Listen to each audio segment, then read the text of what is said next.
Hello class. Properties of rational functions. A rational function is a function that is formed by dividing two polynomials. We're going to write a few examples here. Take any polynomial like a third degree polynomial, 3x cubed plus x minus 1, and divide it by another polynomial. Let's do a fifth degree, x to the 5 minus 7x squared, and just stop there. This is an example of something called a rational function. Well, if the exponents on the x's are not whole numbers, so for example, if we have a 3 square root of x plus 1 over an x squared minus 5, this is not technically a rational function because the top is not a polynomial because this x has the power 1/2, and 1/2 is not a whole number. So this would be not a rational function. You could divide a third degree 3x cubed minus 8x plus 99 and divide it by a 0th degree. So I could divide this by 5, and this technically is a rational function. Or even more so, what if I divided by 1 and we get this polynomial here? So this is what is meant when we say in the second sentence here, note that the set of polynomials is a subset of the set of rational functions. So if you were to say polynomials is a set, a dot in here means that's a polynomial and this is not a polynomial. The set of rational functions would include it. So everything that's a polynomial is also technically a rational function. But not every rational function is a polynomial. For example, this here is not a polynomial overall. Even though it is a polynomial divided by a polynomial, it doesn't simplify to just becoming a polynomial again. Unlike this one here, this is both. And so if I were to put some subscripts on these, let's say this is y1 and this is y2. And let's go ahead and call this one y3 here. I'll say not an RF, not a rational function. But in our Venn diagram here, we would have a position for all of these. So y1 would be in here, y2 would be a rational function that's not a polynomial, and y3 would be a function that's not a rational function. Okay, recall that division by 0 is not possible. Thus, find the domain of each rational function below. We just have to focus on what makes the denominator equal to 0. And so this can be done by setting the denominator not equal to 0 and solving for x. Or you can say equal to 0 and solve for x, but then exclude those values. And this one can be solved by factoring or by adding the 9 and taking a square root. So if you add the 9, you get x squared can't be 9, which means x can't be plus or minus 3. Of course, the other way to have done this one is by factoring. So x squared minus 9 into x plus 3 times x minus 3 and getting the same two results. X can't be plus or minus 3. And so when I say what is my domain, and I'm going to use the set builder notation, all x such that x can't be negative 3 or 3.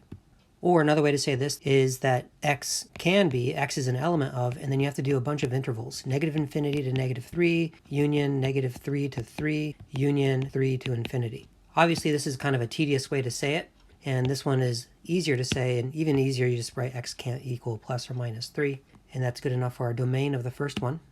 Okay, let's look at this next one. X squared plus 9 can't be 0. However, x squared plus 9 can only be 9 or higher, assuming x is a real number. We're not using any imaginary numbers at this point. Let's go ahead and just say that this isn't possible. This has no real solution. So the domain is all real numbers. Or you can say negative infinity to infinity. Next one, we want x squared plus 9x to not be 0. This one does factor because there's an x in both terms. So I'm going to factor out an x that leaves x plus 9. And then I see there's two different restrictions. X can't be 0 or negative 9. Everything else is allowed for this function. And finally, this last one over here, if I were to factor out an x to that denominator, it would be x squared plus 9 can't be 0. So that tells me that x can't be 0, but this one here has no solution. I should say no real solution. It does have imaginary solutions, but not real. And so our domain is simply x can't be 0. Okay, next slide. An asymptote is a curve that a graph approaches as we zoom out from the heart of the graph. We'll see what I mean more by that when we pull out the technology and we can zoom around a little bit. In the image below, identify the domain, range, asymptotes, and intercepts of the rational function. Okay, so this was the graph of a rational function. I'm not going to show you what rational function it was, but we don't need that to answer this particular task. We want to get the axes in here. So the origin has been located for us. That means this is the x-axis right here, and then the y-axis is going vertical. We're going to assume that if we were to zoom out of this graph, we would see that the curve continues to extend. So we're only seeing a portion of it. And the curve is going to get closer and closer to this vertical asymptote on this side and closer to it as we go down as well, down here. Also looks like we're going to be following a diagonal asymptote. Both of these asymptotes are lines. But as far as domain is concerned, you just have to scan the graph with the vertical line. And just imagine this line scanning the entire graph. And you're asking yourself, is there ever a time where a vertical line is not hitting the graph? Well, every vertical line I've drawn so far is hitting the graph somewhere. Even as I get really close to this asymptote, if you go high enough, the graph will cross that. The only vertical line that's a problem is the asymptote itself. This is the only vertical line that the graph will not have a point of intersection. Over here, if you go down low enough, we'll eventually intersect the graph, and all these vertical lines intersect the graph. So the domain is everything except for x equals 1, which is the location of this particular asymptote. That is x equals 1. I'm just going to say domain x can't be 1. Identify the range. Well, the range is something similar, but imagine a horizontal line. This portion of the graph keeps going down forever, so every horizontal line as far down as you can go will intersect the graph. Every horizontal line intersects the graph. Here we're getting the intersection multiple times. In fact, you can argue that no matter which horizontal line I draw, we're going to have 2 points of intersection somewhere on this graph. In fact, every single horizontal line goes through the graph at least once. So that tells me that the range is all real numbers. The bold R is real numbers. The non-bold R stands for the range. So this symbol is y is an element of the real numbers. Y could be any real number. Now the asymptote. So I've already given 1. There's a vertical asymptote, and that's x equals 1. And then there is a slant, or sometimes called an oblique asymptote, is this diagonal one right here. And we just got to figure out what its equation is. There's a few obvious points that this graph is going through. Looks like the slope, we have a rise of 1 and a run of 3, so slope gets rise over 1/3. The green line appears certainly to be going through the point 1, 1. So I'm going to come up with the equation for this slant asymptote. So we have y minus the y coordinate is equal to the slope, which was 1/3 times x minus the x coordinate. Distribute the 1/3 and then add the 1 to both sides, and we wind up getting y is equal to 1/3 of x plus 2/3, which is precisely where this green line is crossing the y-axis at 0, 2/3. It is y is equal to 1/3 x plus 2/3. And then the intercepts. And on the intercepts, we might not be able to say exactly what they are. We're looking for x and y intercepts. Where does this graph cross the x-axis? Well, in this window, I can see definite 2 places. It's crossing right there. Looks like that's at 2, 0. And somewhere over here, negative 3, 0. 2, 0 and negative 3, 0. And then the y-intercept. That appears to be happening right there. So our y-intercept is 0, 2. Okay, let's go to the next one. Here's another rational function that when graphed makes this image. Note that non-vertical asymptotes can be intersected by the graph of the function. We have a horizontal asymptote right here, and notice there's a point of intersection. In the case of these rational functions of x, it's only vertical asymptotes that are never going to be intersected. Right, so this vertical one will never be intersected, and this vertical one will never be intersected by the graph. But the horizontal and slant and other kind of asymptotes, it's fair game for the function to intersect it or cross it. Let's get our axes in here again. The only domain restrictions on this one here look like -2 and +1. So x can't be -2 or +1. Range. Scanning this with a horizontal line, and it looks like every single horizontal line will intersect this graph somewhere. And that's true just even for this middle piece only. And so our range is going to be all real numbers. Y is an element of the real numbers. Let's do the asymptotes next. And the asymptotes in this case here are the vertical lines corresponding to our domain. So x equals -2 and x equals 1. What's this horizontal asymptote? That's at height -1, so y equals -1. And this is a horizontal asymptote. The intercepts next. X-intercepts. Looks like there's several. Looks like there's one here, and one there. And we're just going to approximate these. So let's go with -2.3 approximately, -2.25. It's hard to say, but we'll say approximately -2.2, 0. The next one's approximately 1.8 or 1.9. It's hard to say, but we'll say 1.8, 0. I shouldn't say 1.8, 0.8. And the one after that looks like it's about 1.2, 0. And then a y-intercept, if any, and that is located right here. It looks approximately at 0, -0.8. Other thing I want you to notice here is observe the behavior of the function near the vertical asymptotes. So here's a vertical asymptote right here. And on one side of it, the graph is going up with the asymptote. Over on this side, the graph is going down. As x approaches -2, because that's where the asymptote is, from the left, so we're talking about this portion, what's happening to the y-coordinates? The y-coordinates are approaching positive infinity. And on this side, as x approaches -2, but from the right, the y-coordinates are going to be approaching negative infinity. So they go to different direction infinities. Now the other vertical asymptote, notice that on both sides of it, on the left and right side of it, both ends are going up with it. So you would say as x approaches 1 from the left or from the right, the y is approaching infinity. Now notice that asymptotes can be nonlinear. This dotted parabola is an asymptote. Notice where the axes are. So here's our x-axis, and then our y-axis is, I'm just going to put an arrow up here and put y, because that's the dotted line that's already there. It's the only vertical asymptote. Every other vertical line will eventually intersect this graph. So our domain is x can't be 0. Our range is no longer all real numbers. We certainly have a lowest point in this graph. So right around here, let's just guess what those coordinates are. So I'm going to guess it's about 0.8 comma negative 0.3, we'll say. And if that's in fact the lowest point, then our range would be y is greater or equal to negative 0.3. Okay, let's do our asymptotes next. I see a vertical asymptote, and that's at x equals 0. And there is a parabolic asymptote. At least it looks parabolic. This is a parabola. Looks like it's of the general form y equals ax squared. So we got to figure out what a is. Looks like 2 comma 1 is on this parabola. So if we were to plug 2 and for x and 1 for y, that's going to be 4a is equal to 1, so a is 1/4. So our parabola is y is equal to 1/4 of x squared. The x-intercepts, 1 there and 1 there roughly, and they appear to be roughly at 0.5 and maybe 1.4. Approximately at 0.5 comma 0 and approximately at 1.4 comma 0. And no y-intercept in this case, because 0 was not in our domain. All right, moving on. A rational function can have any number of vertical asymptotes. Up here we saw 1 vertical asymptote, then we saw 2 here, then only back to 1, but it can really have any number. Find the vertical asymptotes, if any, for each rational function below. Confirm with technology. If there's a value of x that causes division by 0, but the numerator is non-zero, then we will get a vertical asymptote. So when you plug 3 into this denominator, we get 0. And if I call this function f, so we've said, hey, what's f of 3? We would get 5 up top, but 0 on the bottom.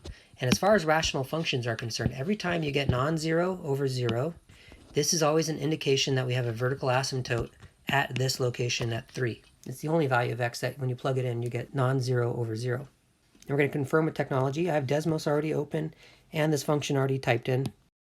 And as you can see from the graph, x equals 3 is our vertical asymptote. It's the only vertical asymptote for this rational function. The next one, I'm going to go ahead and factor the numerator and the denominator and keep factoring that denominator. And notice that there are 3 different values of x that have to be forbidden. So we know that x can't be 0, 3, or negative 3. And when you try to plug in 0, 3, or negative 3, if you get non-zero over 0, you're going to have a vertical asymptote. And that's going to happen at all 3 of those. So we have 3 vertical asymptotes. Okay, let's confirm this one. I've already typed in the expression. Okay, so x equals 3 is one of our asymptotes. X equals negative 3 was another one of our vertical asymptotes. And the third one was x equals 0. Right, the y-axis is an asymptote. Next one, I'm going to factor the numerator and the denominator. So I'm going to factor a negative 5 out of the numerator, leaving x minus 3. And the denominator, factor a 2 out, leaving x squared minus 9, and continue to factor. All right, so in this case here, we are seeing 2 restrictions. X can't be 3 or negative 3. This would be our domain of this one. But notice when you try to plug in 3, you're going to get 0 over 0. In other words, we have the same x minus 3 top and bottom. So even though we have a domain restriction of x can't be 3, if you were to simplify this and rewrite this, it would look like 3 is no longer a problem. So here's the simplified version. And when you look at this one here, the only value of x that when you plug it in, that's going to give you non-zero over 0 is negative 3. And so x equals negative 3 is going to be our only vertical asymptote here. Because of these 2 domain restrictions, negative 3 is the only number when you plug it in that you get non-zero over 0. When you try to plug 3 in, you get 0 over 0. And 0 over 0 is an inconclusive state. It's called an indeterminate. But non-zero over 0 means you've got a vertical asymptote. Let's go ahead and graph this one and show you that even though there's 2 domain restrictions, there's only 1 vertical asymptote.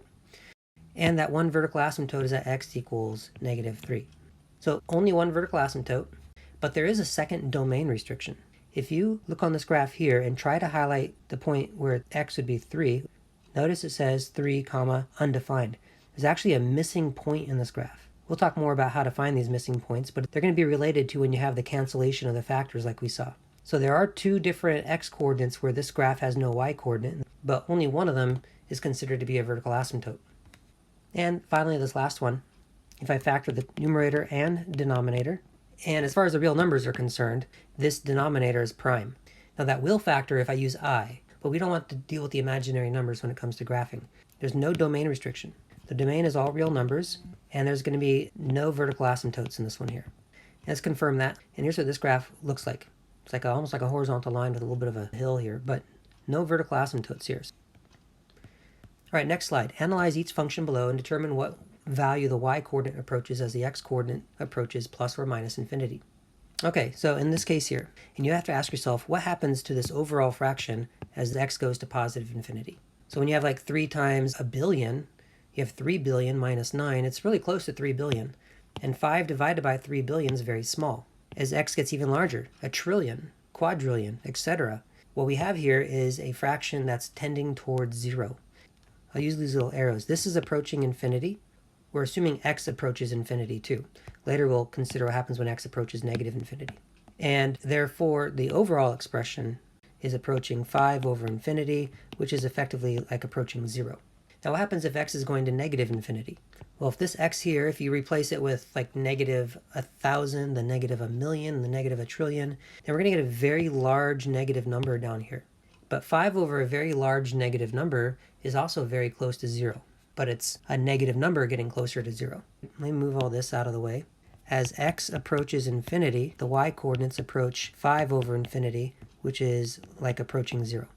And as x approaches negative infinity, the y-coordinates approach 5 over negative infinity, which is still approaching 0. It's just approaching 0 from below. Okay, next one over here. 5x plus 3 over 3x squared. There's a few ways to analyze this. Best way to analyze this is to look to that denominator. We have a 3x squared, and then we're going to multiply the numerator and the denominator by the reciprocal of that power of x. Multiply this by 1 over x squared over 1 over x squared. And then we're going to distribute and simplify. I get 5x over x squared plus 3 over x squared, all over 3x squared over x squared. Now simplify these as much as possible. So that's just going to be 5 over x plus 3 over x squared, all over 3. Now, when it's written this way, ask yourself what happens when x goes to infinity or negative infinity. And in both cases, these fractions here will approach 0. As x approaches plus or minus infinity, it won't matter. So the overall expression will approach 0 over 3, which is 0. As x approaches plus or minus infinity, it won't matter. Y will approach 0. Now I want you to notice a couple things here. This first example here, notice if you compare the degree of the numerator and denominator. The degree of the numerator is degree 0. Remember, you could imagine that there's an x to the 0 term right here. Constants are degree 0. The denominator is degree 1. And every time you have a larger degree in the denominator than you have in the numerator, then your denominator, as x grows to infinity or negative infinity, will outgrow your numerator in such a way that the overall fraction will approach 0. Notice over here, similar thing. We have a degree 1 in the numerator, but a degree 2 in the denominator. The denominator will grow faster, and so the overall fraction will approach 0. We're supposed to confirm these with technology, so let me go back and look at the graph of 5 over 3x minus 9. Let's change that to a y equals 0. Okay, so the x-axis is acting like a horizontal asymptote, and one that's not being crossed by the graph in this case. This kind of analysis shows us that the horizontal asymptote is y equals 0. And we're getting that exact same result over here, because as x goes to plus or minus infinity, y approaches 0. Let's graph this second one and see if that happens as well. Notice that we do have the graph approaching 0 from different directions, by the way. To the right, the y-coordinates are approaching 0 from above. To the left, the y-coordinates are approaching 0 from below. And also notice that we do see an intersection with the horizontal asymptote, and that's okay, that happens. Okay, let's look at the next two cases here. Notice the degrees. Top and bottom are both degree 2. And by degree, I'm just looking at those powers right there. I call this a balanced rational function. These other ones where the degree in the denominator was exceeded the degree of the numerator, I call these bottom heavy. There's another bottom heavy. I'm going to do the same trick, though, of multiplying the top and bottom by 1 over x to the degree of the denominator. So that's 1 over x squared again. And then distribute it and simplify. I'm going to simplify as I distribute. So this 1 over x squared is going to multiply to this 5x squared and just give you 5. And then we're going to get plus a 3 over x squared. And the bottom is just going to become a 3. So after you do this one little trick, there's only one more fraction that has x's in it. And this fraction here will tend to 0 as x approaches plus or minus infinity. It won't matter. Which means that the overall fraction will approach really just 5 over 3. And so we say that as x approaches plus or minus infinity, the y-coordinate will approach 5/3. Which means that our horizontal asymptote is going to be 5/3. Let's reveal this next graph, and let's change this horizontal asymptote to 5/3. It kind of looks like the purple graph becomes the asymptote, but if you zoom in enough, you will see that they are separate from each other. The purple graph is getting closer and closer and closer to it. And this is a case where there is no intersection with the horizontal asymptote. And finally, here's another balanced. I see a degree 2 over a degree 2.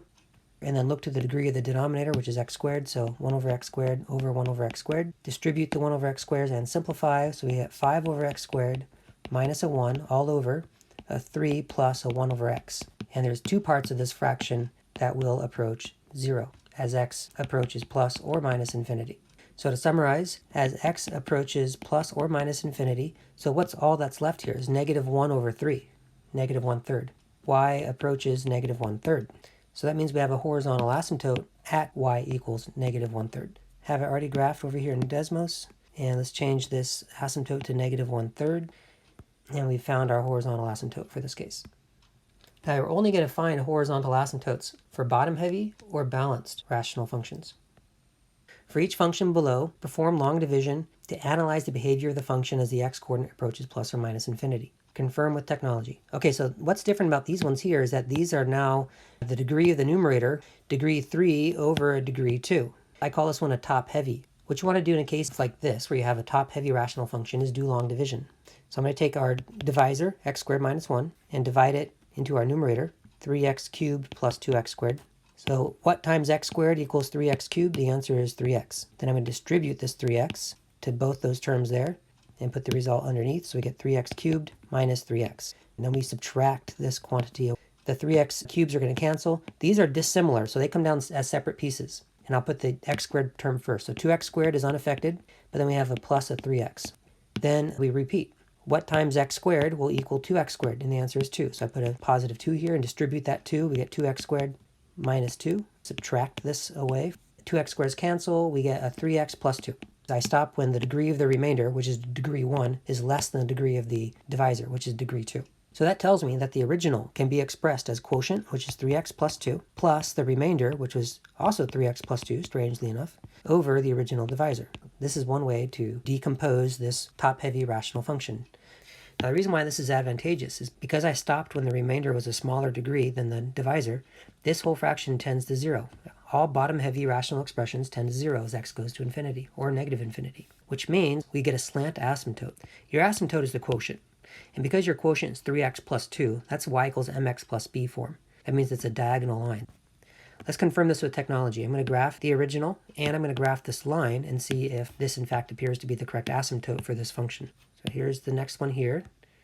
If you zoom out, I'm going to change the y scale only. Here's what our rational function looks like. I see a couple vertical asymptotes, but the slant is the one I'm after right now. So let's graph that slant asymptote that we found, which we said y is equal to 3x plus 2. And sure enough, it appears that that is the correct asymptote, that this graph is following that diagonal line. Here's another top-heavy. Okay, so what do I multiply x squared by so it's equal to 3x to the 4th? And the answer is 3x squared. Then distribute 3x squared, and we get 3x to the 4th minus 3x squared. Subtract this entire term away. These are similar, so they can combine. So we do get 2x squared plus 3x squared, so we get 5x squared. And continue. X squared times what equals 5x squared? The answer is 5, so put a plus 5. Distribute the 5, we get 5x squared minus 5. That gives us a remainder of 5. And we're going to stop now because I finally have a remainder, degree 0, that's smaller than the degree of the divisor, which is degree 2. So we can rewrite this function as y is equal to the quotient, which is 3x squared plus 5, plus the remainder, which is just 5, over the original divisor. And because this remainder over divisor is bottom heavy, it'll go to 0 as x gets large, leaving this as a parabolic asymptote, y equals 3x squared plus 5. Let's reveal this last curve here, and let's change this to y equals 3x squared plus 5. And so there's the last function that we analyzed and the parabolic asymptote that we found. And sure enough, it looks like the graph, at least the left and right branches, are approaching that as an asymptote as we go further and further out. In fact, to the naked eye, it looks like the graph becomes that parabola. But if you were to zoom in, you would see that they are in fact not the same. So this is how you find asymptotes that are not horizontal or vertical, is when you have top heavy and you do long division. And whatever you get for the quotient will always be your formula for the non-horizontal asymptote. Now in this case here, our quotient was linear, 3x plus 2 is line. In this case here, our quotient was quadratic or parabolic.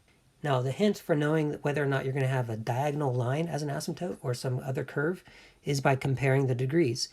If it's top heavy by 1 degree, so cube over a square, that will always guarantee you get a slant asymptote. If it's top heavy by more than 1 degree, so x to the 4 over x squared, that's a difference of 2. That means your quotient is going to be second degree, which means your asymptote is going to be parabolic. Which means that we get a lot of information from the degrees. Now note a function can have at most one non-vertical asymptote. So if it has a horizontal, then it won't have a slant or a parabolic. If it has a slant, it won't have a horizontal or a parabolic. If it has a parabolic, it won't have a slant or a horizontal. And everything is dependent on the degree. So here's our table. We're going to fill this in. If the degree of the numerator is less than the degree of the denominator, so the degree of the denominator is larger, in other words, the expression I use is bottom heavy, and in such cases, the asymptote will always be the y equals 0, always be the x-axis. So an example of this would be like y is equal to, put any polynomial up here you want. I do a linear, divide it by, to get a y equals 0, you just got to go larger degree. So it's got to be at least x squared, but you can even go x cubed plus x. There we go. This will approach 0 as x approaches plus or minus infinity. If the degrees are equal, degree of numerator equals degree of denominator, then I call that one balanced. And in such a case, you always get y is equal to, and if you look back up here, look at our two balanced cases. The 5 and 3 that wound up remaining, giving us this 5/3, were just the leading coefficients. Look in this case over here. The leading coefficients are -1 over 3. So -1 and 3 are going to be the only parts that are still remaining after all the other little fractions went to 0. When you just divide the leading coefficients, you can get your horizontal asymptote. And let's say we had a horizontal asymptote in this case and a horizontal asymptote in this case. And here we do lead coefficient of numerator divided by the lead coefficient of denominator. So if we were to rewrite this example but make the degrees the same, and let's put a 2 in front of this x cubed. If this were our example, notice it's balanced because we have x cubed over x cubed. So this one will approach 3/2. You just have to divide the leading coefficients. All right, then we have the degree of the numerator is equal to the degree of the denominator plus 1. That's just simply saying that it's top heavy by 1 degree. This is the case where you're going to have a slant asymptote, which is still a line. So slants are linear. They're just diagonal, also called an oblique asymptote. And to do this one, do long division and keep the quotient. And your quotient will always have the form mx plus b when your rational expression is top heavy by 1 degree exactly. So as an example of this, we could really just rewrite this problem right here. So let's just say see last page. That's also going to be true for our bottom one as far as the example is concerned. And when it's top heavy by more than 1 degree, this is where you get your non-linear asymptotes, like parabolas or cubics or other kinds of curves. You're still going to do the long division, and you're still going to keep the quotient. And that wraps up unit on properties of rational functions.